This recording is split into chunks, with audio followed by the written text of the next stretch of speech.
My name is Julius Strickland. I'm the former Secretary, Executive Officer, and Commander of the Combat Veterans Motorcycle Association. I'm currently the Director of the Operation Veteran Reintegration nonprofit and the Operations Director for Launch Express. I'm here today to talk about the Battlefield Cross Monument in Market Commons, which is a pretty unique fixture, even amongst the different monuments that are there.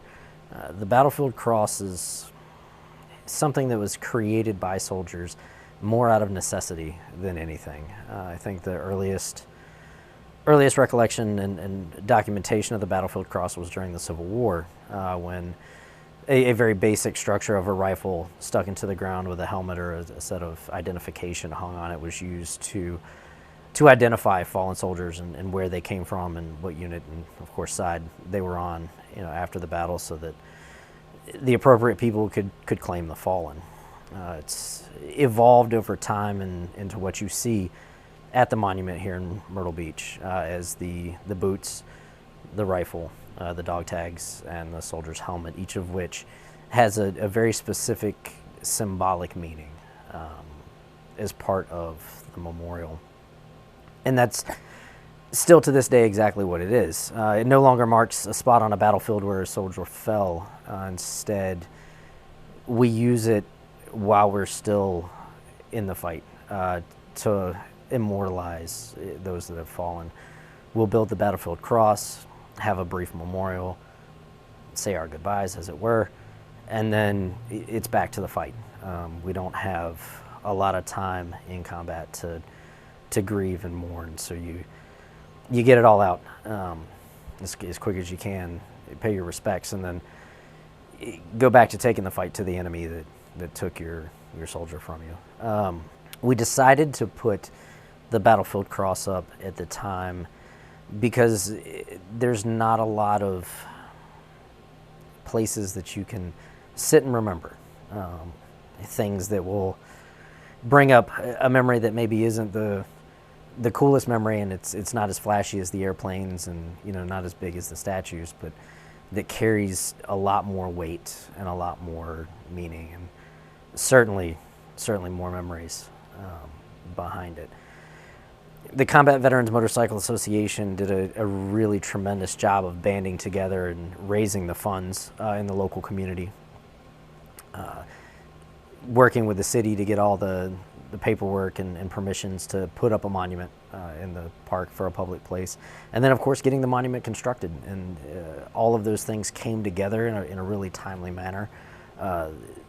Horry County has probably one of the most supportive communities you could ask for as a veteran. Everyone came together. We raised the money, I think, in record time to get the construction done, to get all the site work done, and to get the monument into place. And of course, the countless man hours of fundraising and the hours of prepping the area and the earth and getting the concrete poured to get this beautiful monument put in was quite the undertaking. And on the day we were able to officially unveil it to the community, it was moving. The community came out in support, of course, and some really nice words were said, and we all kind of got to remember something really positive about the Battlefield Cross. And to give you an idea, so the boots of the cross, of course, are a soldier's boots. They're what you wear every day of your service, especially in the Army.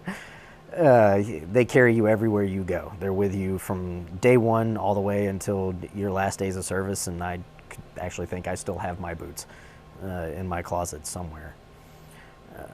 The bayonet that's fixed on the rifle, of course, the bayonet, everyone knows, is kind of your last bastion of hope, as it were, if things really get bad.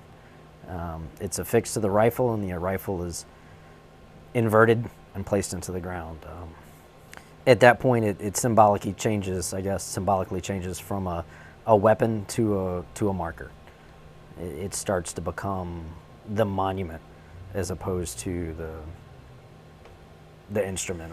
The dog tags are what they are. We wear our dog tags every day in the service. They identify you. They're your social security card, so to speak, to the military. They carry all of your personal information.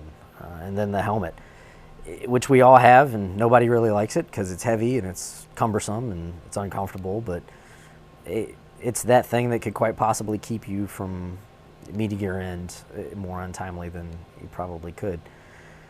So individually, they're all parts. They're pieces of combat, they're parts of a uniform, they're personal accountable equipment, for the military.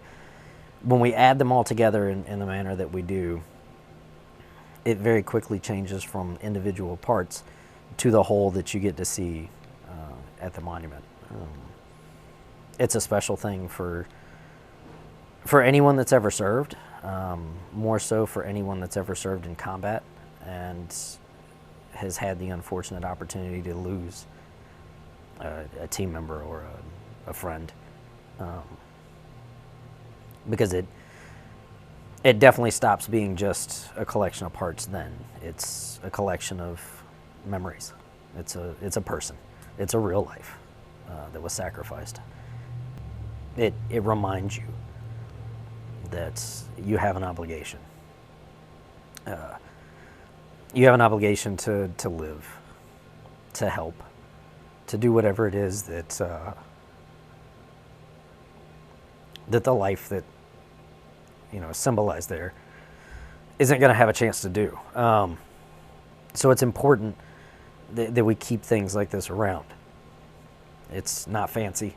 It's not, like I said, it's not as fancy as the airplanes and not as big as some of the statues that you see that immortalize, the folks that serve.